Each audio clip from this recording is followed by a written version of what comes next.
This is the Five Stars podcast. Let me talk to you. Hi.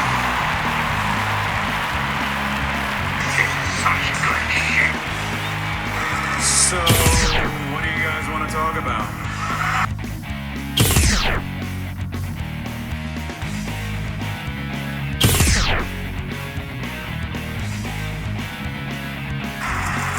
Tell me we're not telling lies.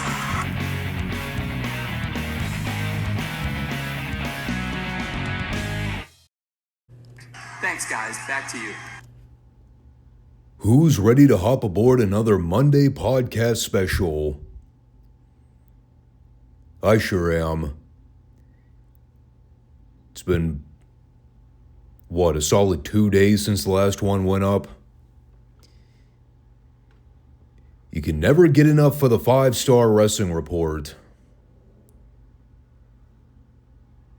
That's what I hear people saying all the time, all 140 something of the subscribers to this channel.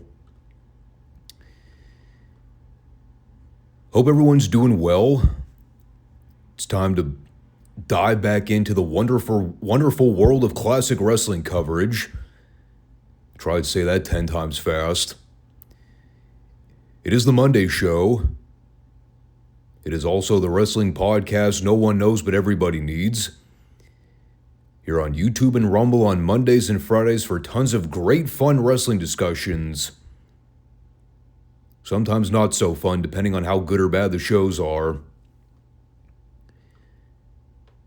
But it sure beats having to discuss anything about the modern product. Today we've got a WWF pay-per-view to recap. I think I accidentally said on the Friday show that it would be a Retro Raw review, but that was a bold-faced lie. Or rather, you were misinformed. At one point, I would have been able to justify doing both the pay-per-view recap and the following night's Raw report. But that was back in the glory days of me having more spare time on the weekends. Before we get to the pay-per-view recap, make sure you subscribe, comment, and leave a like for me if you have not already. Whether you're watching us on YouTube or Rumble, I appreciate the help where I can get it. These algorithms are always changing, and it's always hard to tell when YouTube is directly shadow banning channels or not. I always find a pattern where, I'll gain a few subscribers and then stagnate for like a month straight. Even though people are still watching the videos, they just don't seem to gain a whole lot of traction. So help a brother out. Spread the word. Get people to come over here and listen to me vent about classic WWF. It's a great time.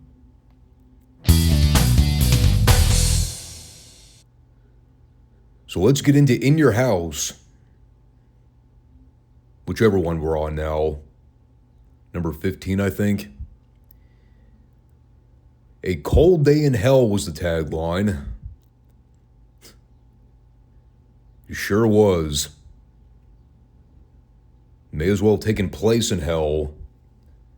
Because that's where I thought I was through the majority of this thing.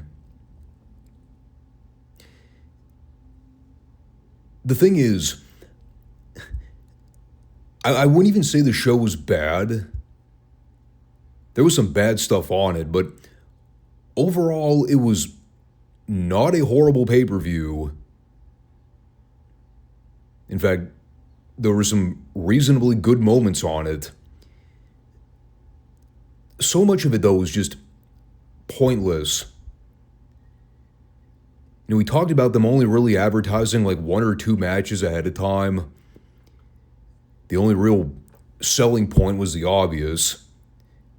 It was the Undertaker Stone Cold main event for the WWF title, which, as we've seen in the build-up on TV, has not been particularly awe-inspiring.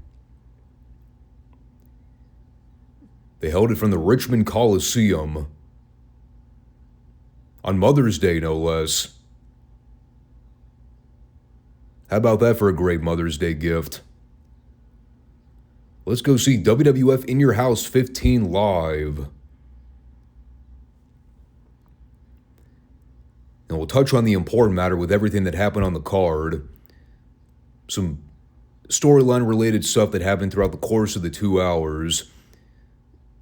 Most of it pertained to the same several top stars they've been heavily featuring on TV. Obviously referring to the Hart Foundation. They actually set that story up during the opener with Triple H versus Flash Funk, where they showed 4 empty chairs at ringside. What we were told were reserved for the members of the Hart Foundation. And this part actually made me chuckle. They had apparently bought tickets to come watch the pay-per-view from the crowd. Because even though they were technically employees of the company, they still had to purchase their own tickets to show up and see the thing live.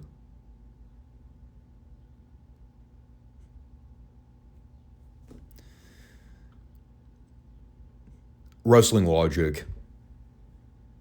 Don't try and overthink it.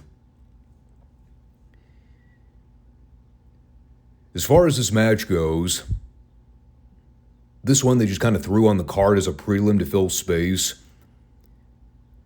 They showed a clip of China kicking Mankind in the balls several times on Shotgun Saturday Night. So they're clearly working their way into the Hunter-Mankind feud. Which, for me, I'll take it. If it prevents ever having to see Hunter and Goldust touch again, I'm good with that.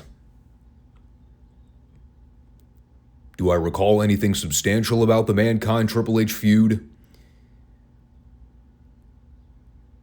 Well, here's the thing. I actually do recall Triple H and Mick Foley's feud. But that was when he was actually Mick Foley and not Mankind. Whatever year it was, they had their cell match. The one that was supposed to be Foley's retirement match until plans changed. And I think he wound up wrestling at that year's Mania. Whatever work they did together in 1997, I do not have vivid memories of it. But this was effectively a get-over match for Hunter. It had all the usual antics you would expect, with Hunter getting several minutes of boring heat, trying to rain interference left and right. The best moment was when Hunter was on the floor trying to lure the ref over so China could club Flash from behind. So in order for Hunter to run the distraction spot, he literally grabbed the official and pulled him in to give him a giant hug. I am not kidding you, that is exactly what he did. He sexually molested the ref without his consent in order for his muscle to run interference. And that led to Hunter controlling everything for a while until Flash started doing his million moves a minute comeback. It was yet another reminder for me that Flash Funk could do a lot of very impressive athletic stuff. But boy, did he just not connect in the WWF on any level. We did see Hunter give him an overhead belly-to-back suplex throw from the middle rope, which may have been one of the first times they ever let anybody try that spot in the WWF. Where instead of coming down and having the guy land on his back, Hunter threw Funk overhead so he could take a flip bump and land on his stomach. Now, of course, he's still had to immediately go over with the pedigree in the very next move. Far less impressive than the belly-to-back throw. The only other thing of note here was JR referring to him as Triple H. Another one of those first-timers, I believe. unless they had already been referring to him as Triple H on like a Shotgun Saturday Night, I think this might have been the first on-camera recognition where they finally started to abbreviate his name. After,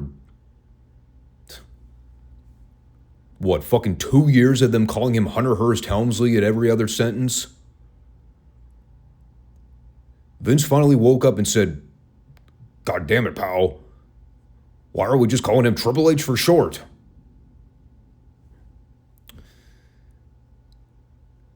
No idea, Vince. That is a great question.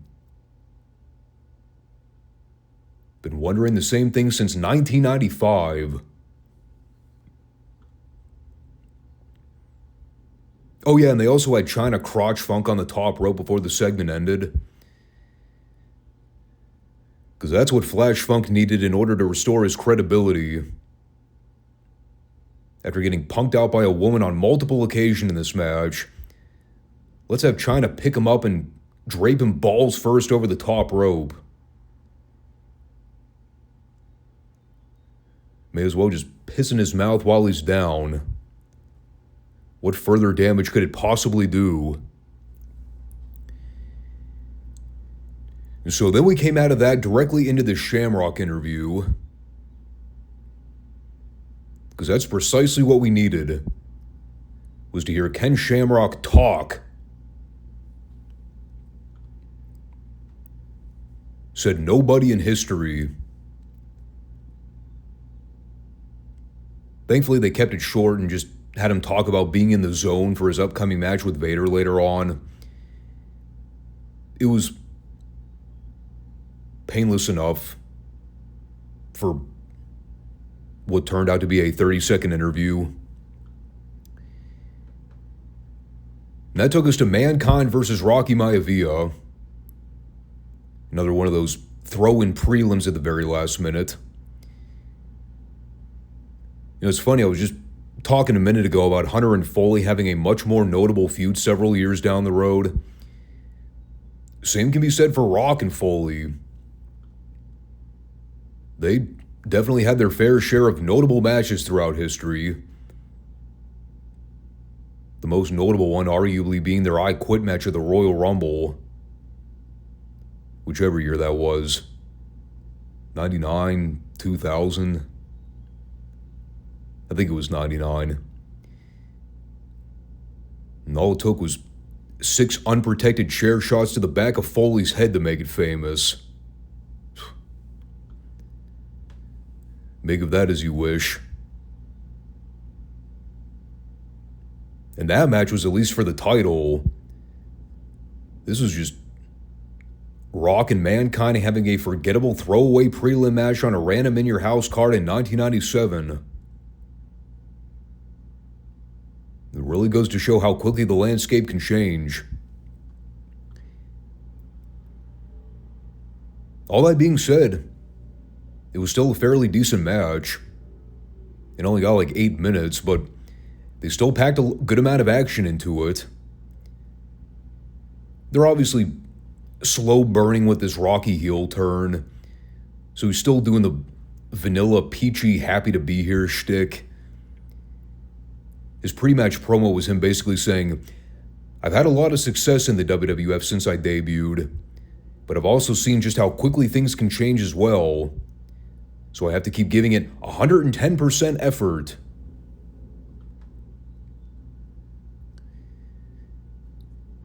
And the crowd went mild, as the old saying goes. But they still worked a fine little match. Cool finish with Rocky trying to come off the top of the cross body dive, but then Mankind immediately turned it over into the mandible claw and got the submission win. I know it's easy enough in hindsight to always critique just how bad The Rock was before the heel turn. I mean, in terms of his mic skills, he still was not resonating on any level, but he was absolutely getting much better in the ring. And maybe that was an extension of him working with Mankind here. You know, Foley being able to accentuate Rock's assets and hide his weaknesses, so to speak. But I still thought Rock held his own very well. And the right guy won. I'm not suggesting Rock should have gone over in this match.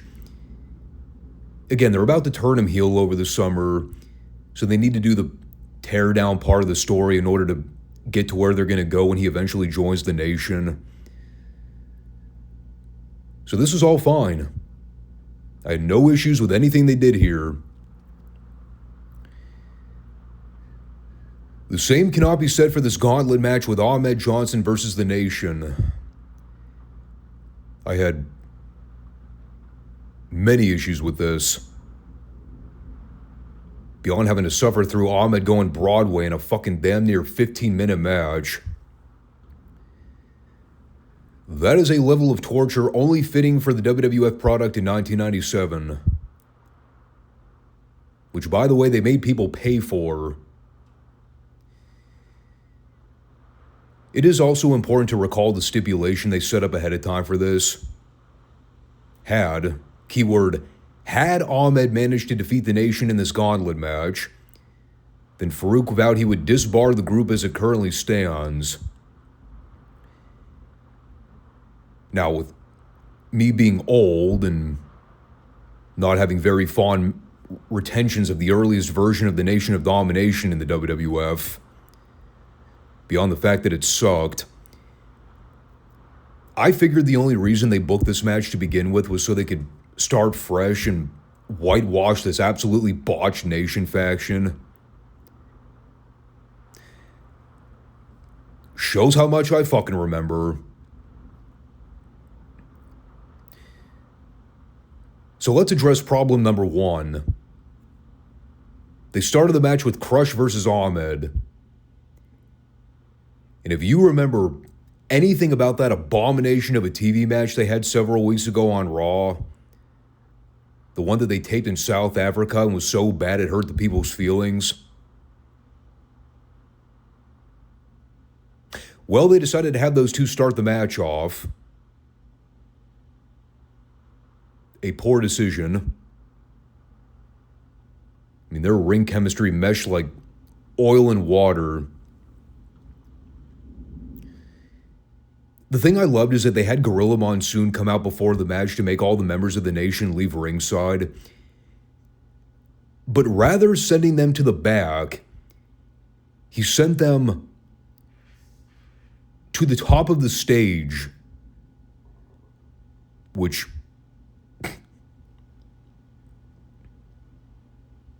I mean, sure, meet him halfway.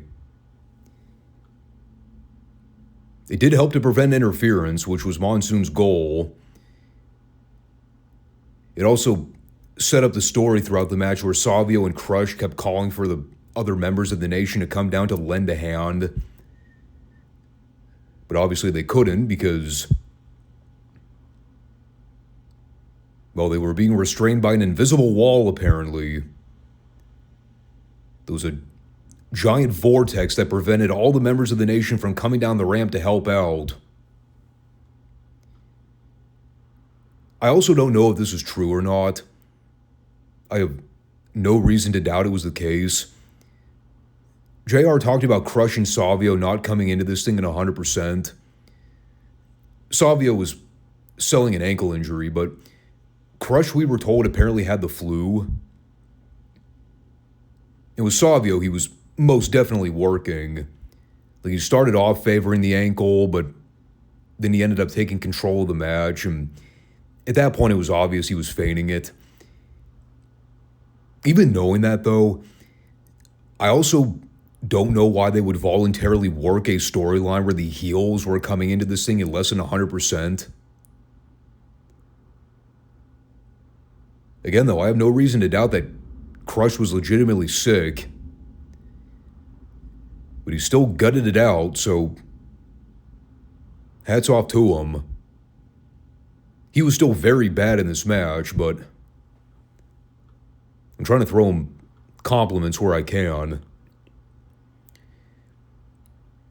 So Ahmed ended up pinning Crush after he blocked a hard punch and spin kick Crush right in the fucking face.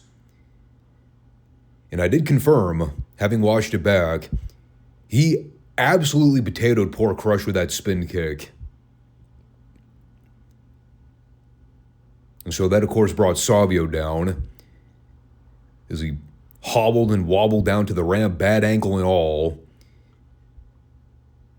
And again, they had Savio work the ankle injury at first, only for him to catch Ahmed off guard and take over for the heat. Then he started doing jumping jacks to indicate, yeah, I'm not hurt. Fooled you. And so they went back and forth for a while. Ahmed eventually started rallying a comeback right as he and Savio started to play chicken on the floor. And that led to Savio grabbing a chair from ringside and using it on Ahmed for the rare disqualification call. After numerous matches where guys use gimmicks outside the ring right in plain view of the official, and it's not a blatant disqualification. Well, this time it was. Because it was significant to the story they were telling.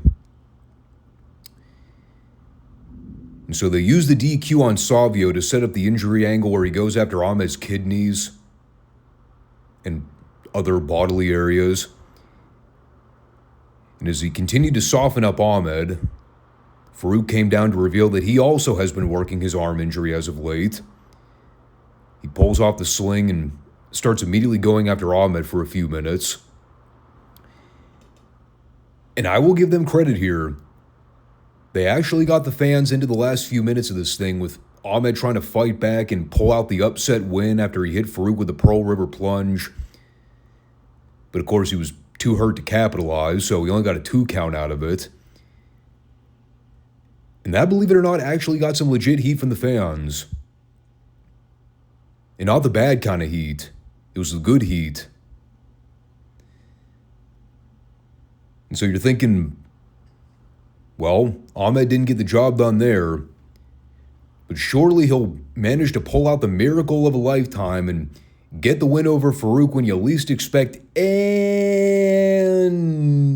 then Farouk immediately takes over and gives Ahmed the Dominator for the 3. It was so anticlimactic. He literally no-sold the Pearl River plunge, popped back up to his feet, shit-canned Ahmed from behind with a chop block, and then hit the Dominator and got the pin less than 20 seconds later. And it just completely sucked the air out of the room. All of that just to get to that lame-ass fucking finish. What a rib. I mean, it went from, wow, this is really, really bad, to, hey, actually the people are starting to get into this thing. Right back to typical flatline WWF booking.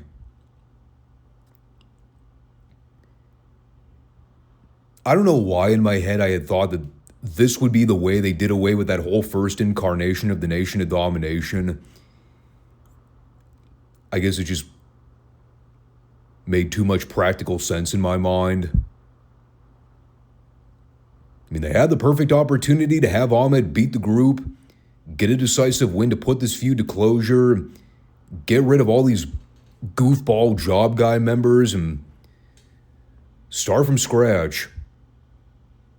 Move on to the next chapter of this Nation storyline as we head into the summer.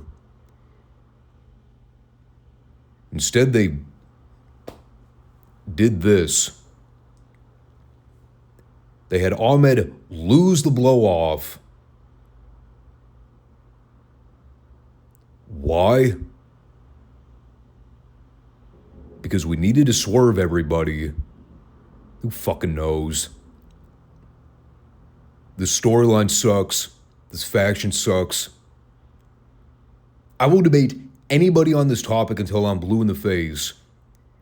The Nation of Domination pre-Rock heel turn, it is atrocious.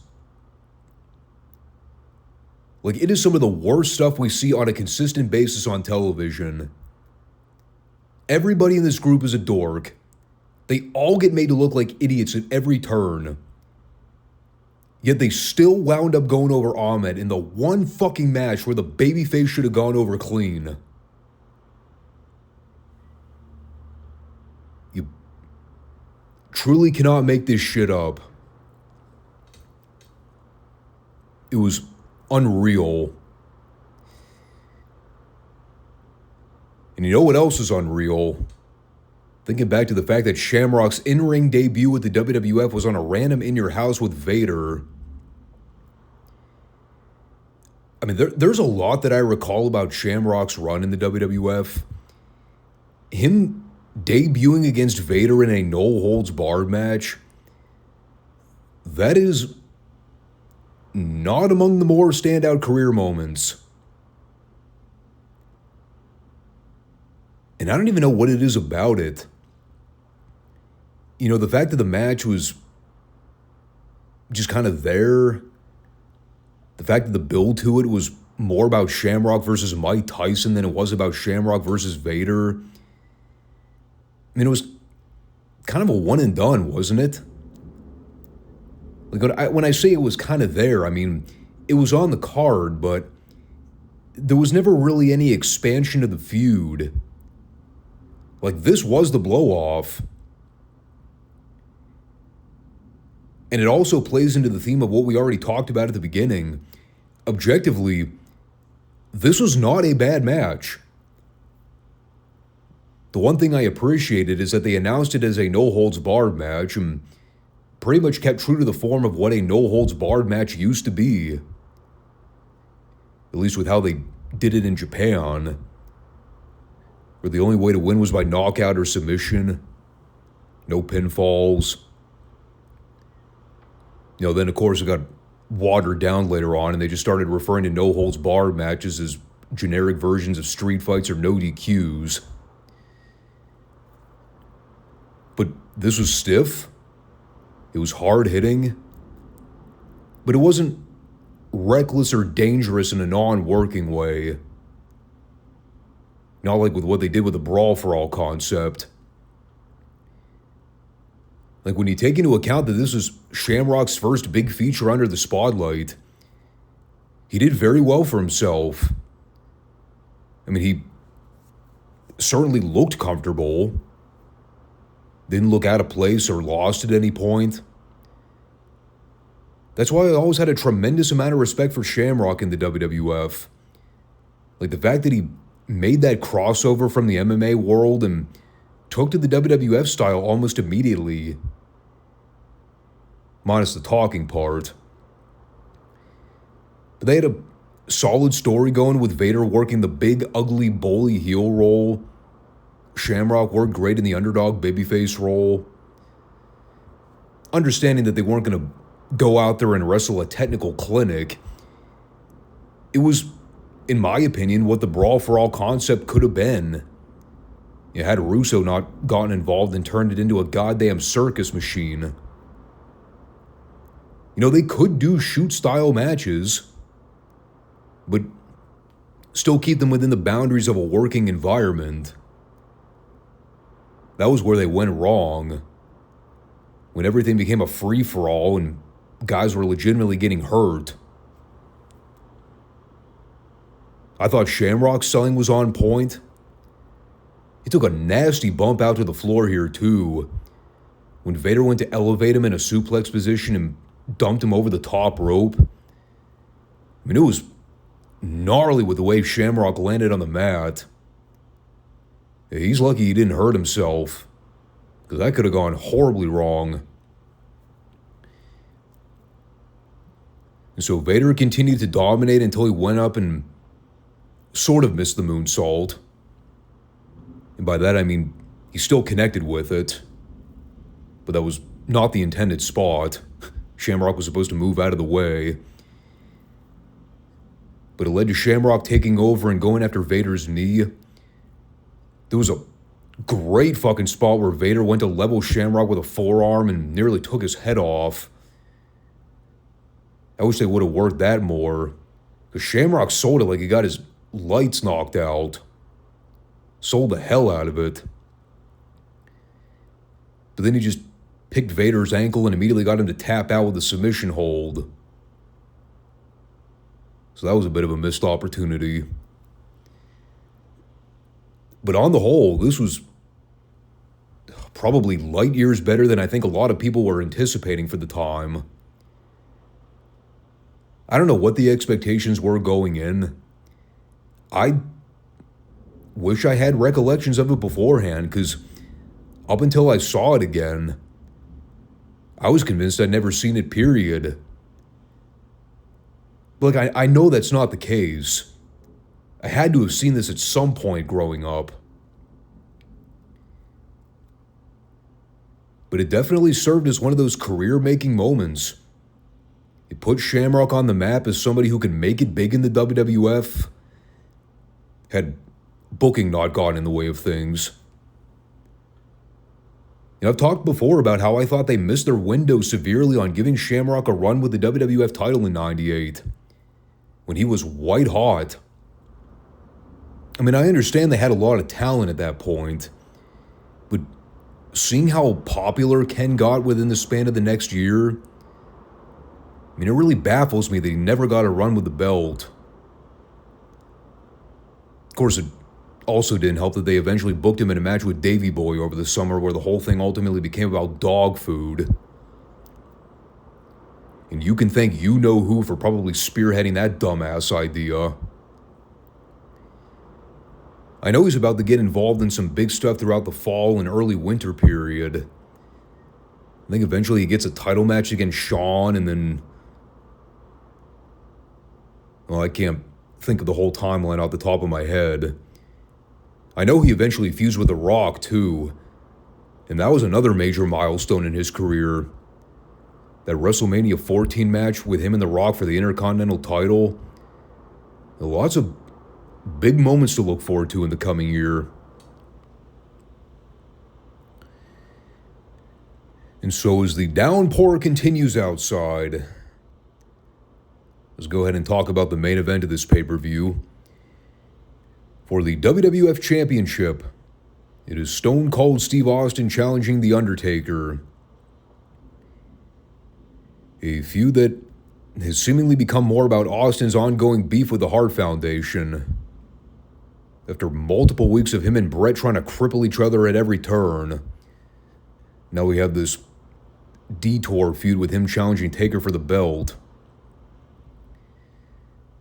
Not that I'm trying to downplay anything about the feud, just calling it like it is, based on how it's been presented in the build.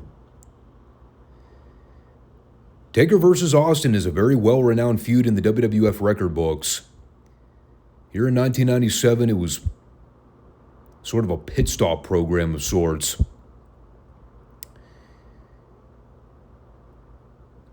So before the match started, the Hart Foundation made their way to their seats. You know, the ones they bought tickets for. Even though they directly came down the aisle with their entrance gear on. By God, they still had to pay for those ringside seats.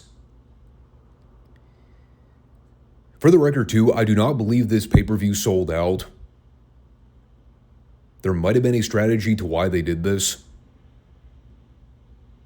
I don't know. The best part of it, though, is the fact that because they're idiot heels who didn't think this plan through properly, they let themselves vulnerable for both Taker and Austin to get physical with them. So within a matter of minutes after the opening bell, Austin goes out to the floor, grabs Owen, heaves him over the guardrail, and starts beating the shit out of him. Because, again, they're morons.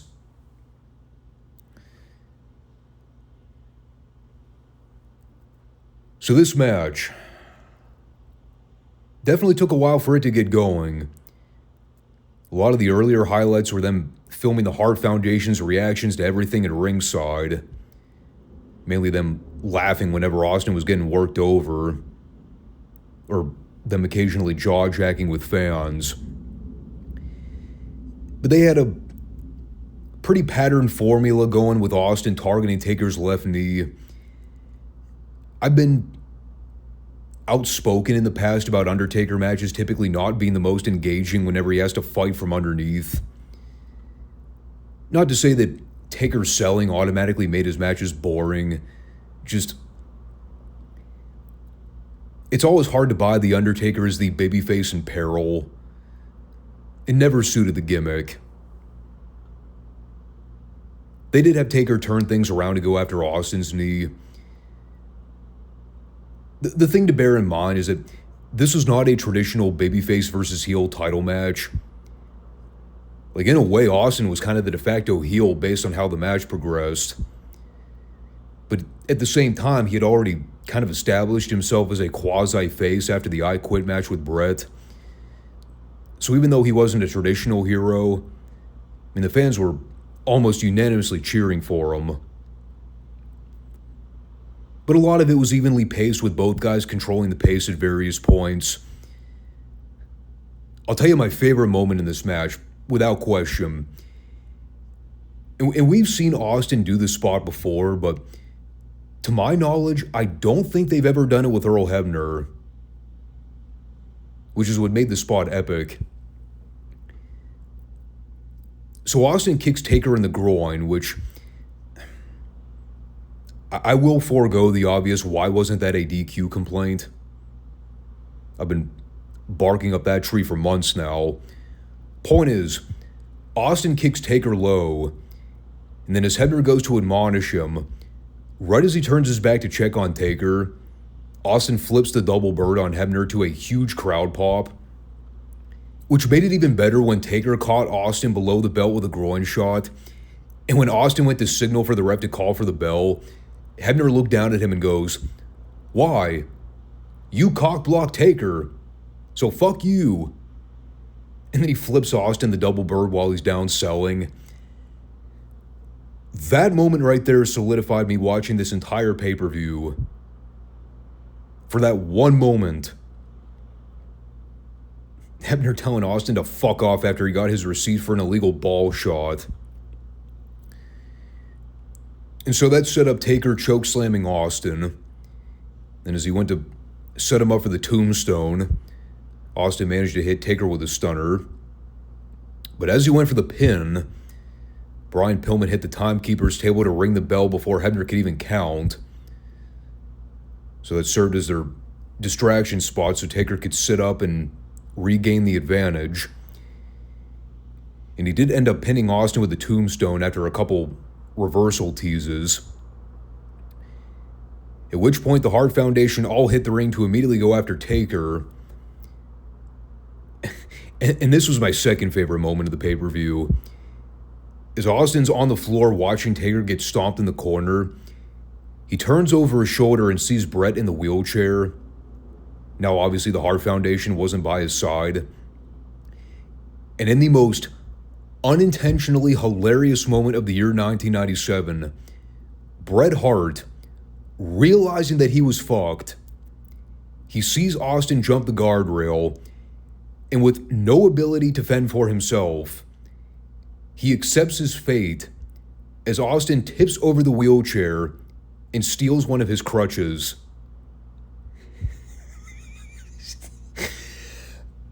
I cannot tell you how many times I watched that back. I died every single time. Bret fucking Hart, dude. I have officially turned the table. He is so great. Heel Bret Hart was the absolute best. It was the fact that he didn't even try to defend himself.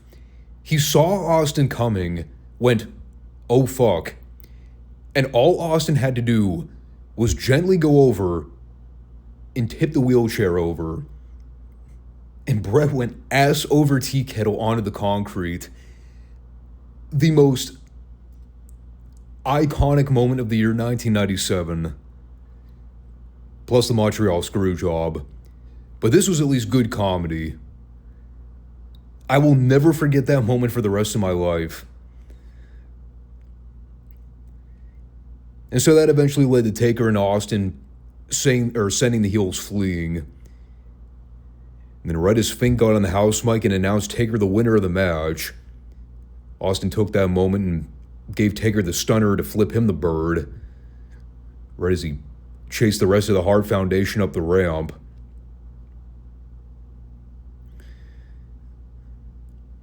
So I will give them this. The last 10 or so minutes of the show, absolute thumbs up. And all in all, it was a relatively enjoyable pay-per-view, all things considered. You know, maybe it was me having no expectations for it ahead of time, but there were things that I enjoyed here. The only real dud on the show, I would say, was that stupid asinine gauntlet match finish. But at least I was done and over with within about 12 to 13 minutes. Yes, it was still 12 to 13 minutes too long, considering Ahmed was involved. But the main event at least lived up to the hype. The Hart Foundation, Team Canada stuff, it continues to be the best thing about the product during this time, bar none. I continue to assert that 1997 heel Bret Hart is the greatest run he ever had. And I will carry that to the grave. You know, looking back, it's not an in your house that people hold with high esteem. But I would probably consider it one of those dark horse type events that a lot of people probably sleep on. Not to say you need to seek out everything top to bottom here. But if you are going to check out anything, I would definitely say the last two matches are worth a watch. And you can maybe throw Mankind versus Rock in there as a taste of what would come later on when they became much bigger stars in the WWF.